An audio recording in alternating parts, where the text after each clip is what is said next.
Hello everyone, it's Heather from Spiritwynd Wood, Stone and Bone. Today I am making a magic mushroom, and here's the magic. It's already trying to fly away. I guess I should have taken the bark off before turning it, but hey, comes off pretty easy.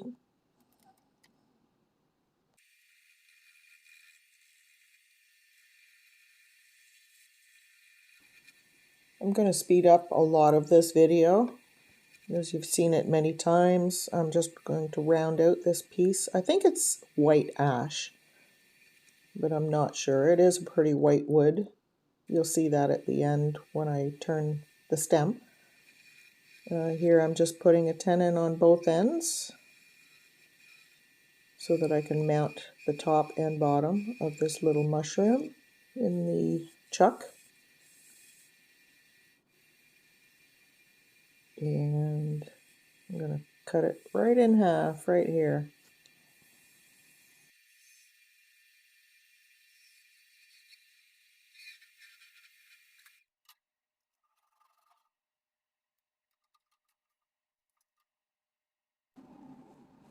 So if you look at a lot of old pictures of Christmas and folklore, you'll notice in some of them you see this little red and white mushroom. You see it on Christmas cards and all kinds of pictures. This kind of led me down the rabbit hole of doing a bit of research, and I decided to turn this mushroom because of it. So it's called the Amanita Muscaria. It's red and white, like I said, red base with the white dots all over it, and it grows under pine trees. So that kind of gives you the red and white and green of the three colors of Christmas. I found out a little bit more information. The shamans of Siberia used to dress in red and white. They had red suits with white fur collars and cuffs on their jackets, and they wore tall black boots. Kind of sounds like Santa Claus to me. They would pick the mushrooms and hang them in pine trees to dry, and they would look like Christmas tree ornaments. They would hook up their sleigh that's pulled by reindeer. Reindeer also love these mushrooms. They actually dig under the snow in the fall to find them. And they would bring them to the villagers who lived in yurts. Now, these yurts were often snowed in, and the only way to get into them was through the chimney.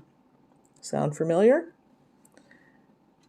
They would then help the villagers string the mushrooms to continue drying by the fireplace. And this is probably the origin of the original Christmas garland.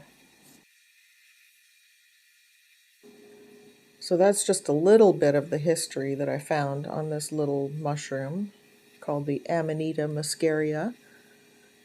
And there are many resources out there if you want to go and find it. They go into great depths with more information than you can possibly believe.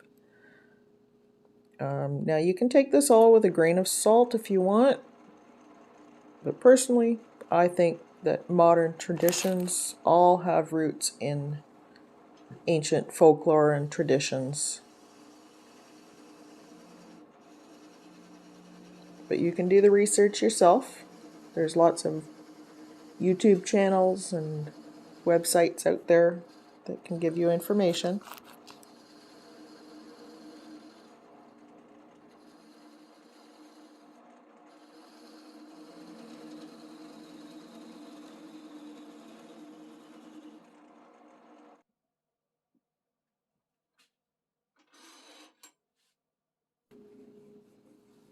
So back to the video. So here I'm just cutting off the cap. I will remount that on the base when I get it turned, and then I'll finish off the top later.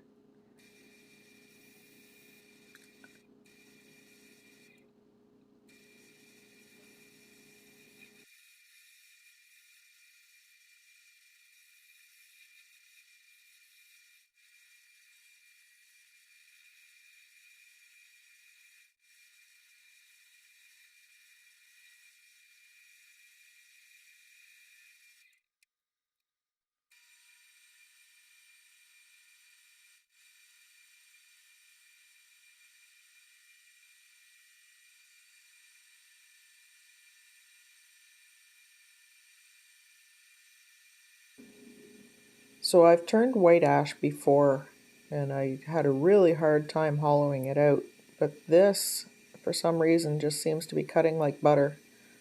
Maybe it's because I'm getting a little better at hollowing out, but I had no problems cutting this one out.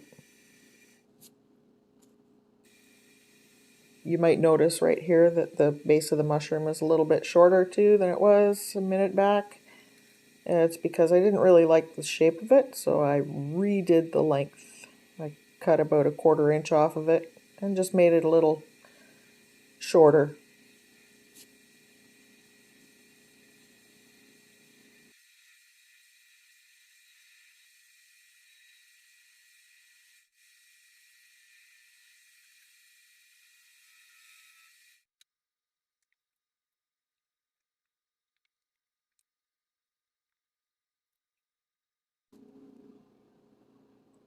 Looking at the lid of this little mushroom box with the tip on the end, it kind of looks like a chimney.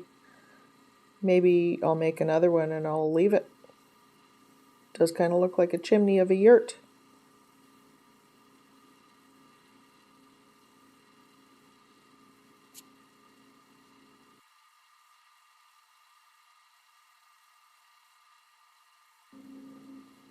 Don't forget to like and subscribe to my channel if you want to see more content.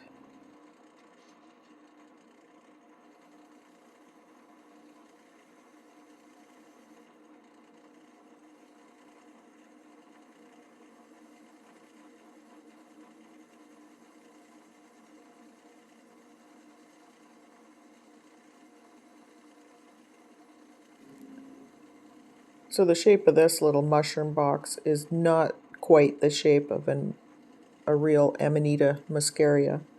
They have narrower stems in all the pictures that I've seen of them. But I'm making it into a box, so you need a shorter, stockier stem.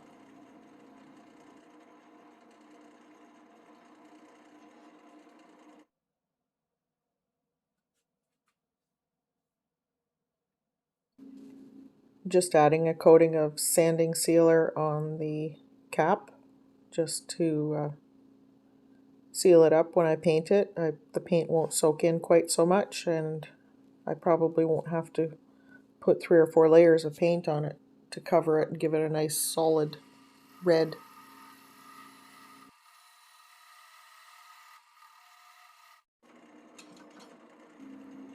Don't forget to like and subscribe and share the video with friends.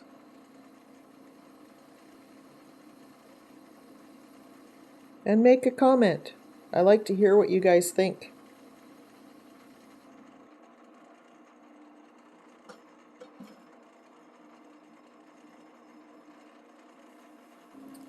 I've sanded the cap and the base, or stem, up to a 400 grit. And it's really smooth. I really like this ash. Here I'm using carnauba wax because I don't want the stem to turn yellow at all. I want to keep this nice white color of the stem. So the carnauba wax gives it a nice clear coating and it comes up to a nice high gloss.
So this is where the real magic happens. The transformation of a regular old mushroom into a magic mushroom. Christmas magic, that is.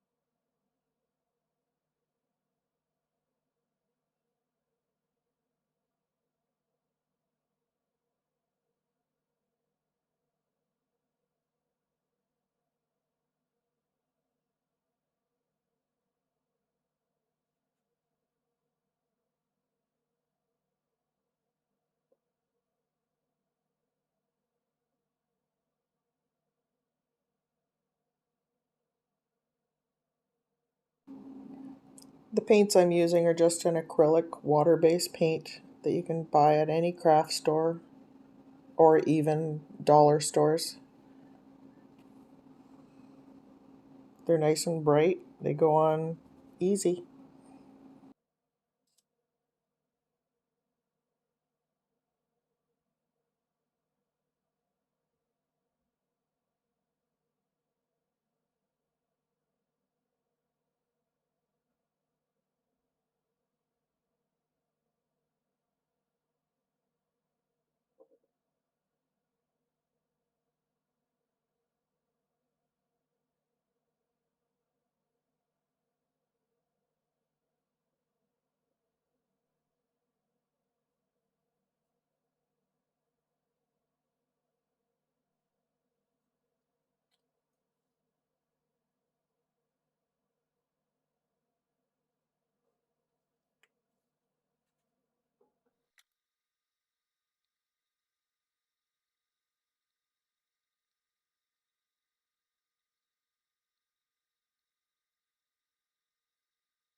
So these paints are just a matte finish, so I'm giving it a light spray of, I have a varathane spray, and I don't really like how it went on. I had to do about 3 layers to make it come out smooth.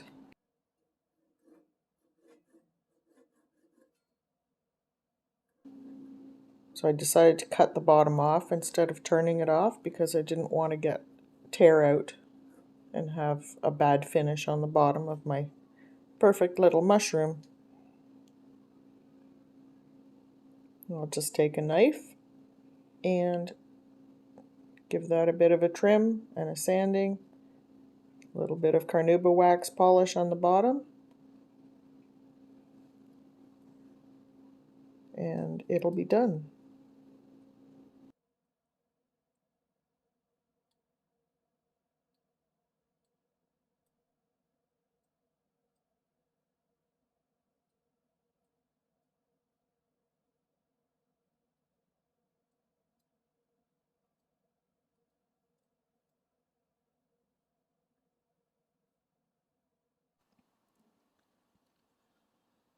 So here we are in the backyard, and we had a little bit of snow on Monday night, and by a little bit, it was about a foot and a half, all fell within about 6 hours. And I decided to look under some of our little Christmas trees. This one was planted from a seed probably about 6 years ago. And look what we have under it. Look what I found. Surprise, surprise. Look at that. It's a little Amanita Muscaria. Let me know what you think.